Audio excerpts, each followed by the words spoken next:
आज की सुबह आप किसी से मिलने से पहले प्रभु से मिलो।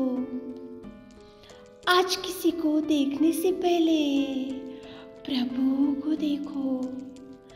आज किसी से बात करने से पहले प्रभु से बात करो। आज किसी को ढूंढने से पहले प्रभु के राज्य और धर्म को ढूंढो। आप सभी को जय मसीह की आज के इस नए दिन में आप सभी का स्वागत करते हैं। आप सभी भाई बहनों को हैप्पी ईस्टर की बहुत बहुत शुभकामनाएं। हम आशा करते हैं कि आप सभी प्रभु की कृपा से अच्छे होंगे। तो चलिए दिन की शुरुआत करने से पहले वचन की ओर ध्यान देंगे। भजन संहिता 102 वचन, आनंद से यहोवा की आराधना करो, जय जयकार के साथ उसके सम्मुख आओ। मेरे प्रियो, आज तो वर्शिप संडे है। प्रभु की भवन में जाने का दिन है। प्रभु के कार्यों को, उसके बलिदान को, उसके उपकारों को और उसके कार्यों को याद करते हुए, उसका जय जयकार करते हुए उसके भवन में जाकर याद करने का दिन है। तो सारे परिवार के साथ मिलकर उसके कार्यों को याद करो और सारे परिवार के साथ मिलकर भवन में जाने के लिए मंदिर में जाकर उसकी आराधना करो। एक मंदिर के सामने एक भिखारी था।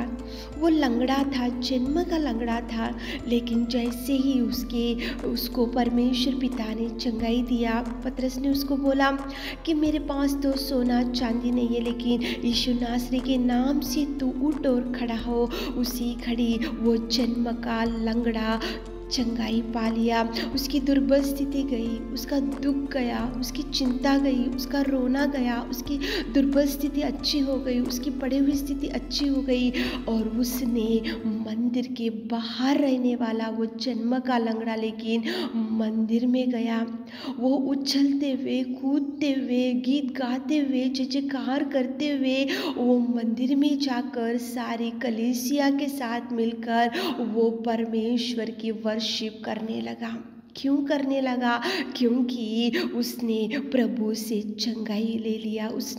उसको प्रभु ने चंगाई दिया, उसके जीवन को बदल दिया। प्रभु ने उसकी दुर्बल स्थिति को, उसकी दुर्गंध को और उसके भयंकर पड़े हुए परिस्थिति को और उसके भयंकर अंधकार में जीवन को, उस लंगड़ेपन को, वो तो जन्म का लंगड़ा था लेकिन प्रभु ने उसको चंगाई दिया। इसलिए वो उपकार को नहीं भूला, इसलिए मंदिर में गया। मेरे प्रियो, आज आप भी सोचो कि आपके जीवन में प्रभु ने कौन से उपकारों को किया है।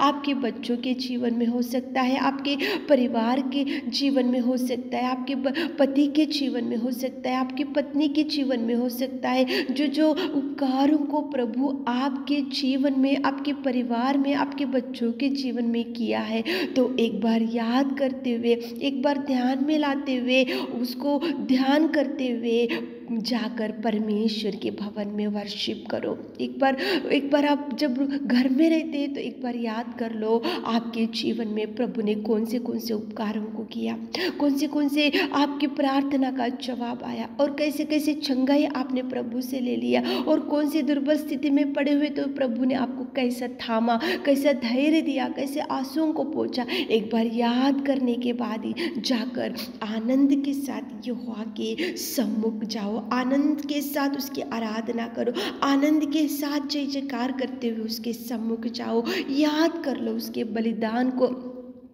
उसके कार्यों को, उसकी महिमा को। जैसे प्रभु ने छोड़ दिया सिंहासन के ऊपर बैठे वाला पिता, वो स्तुति के योग्य परमेश्वर पिता, वो तो आराधना के योग्य परमेश्वर पिता, लेकिन उसने आपको बचाने के लिए, आपको संभालने के लिए, आपको कीचड़ में से निकालने के लिए, आपको चंगाई देने के लिए, आपके जीवन में सुधार लाने के लिए परमेश्वर ने सिंहासन को छोड़ दिया। तो उसके उपकारों को याद करो, उसके बलिदान को याद करो, उसके क्रूस के बलिदान को ध्यान में ला लो और एक एक बूंद उसने जैसा खूब लहू बहाया आपको बचाने के लिए, उसके लुकोड़े खाने से आप और हम चंगे हो गए। उसको ध्यान करते हुए, उसको याद करते हुए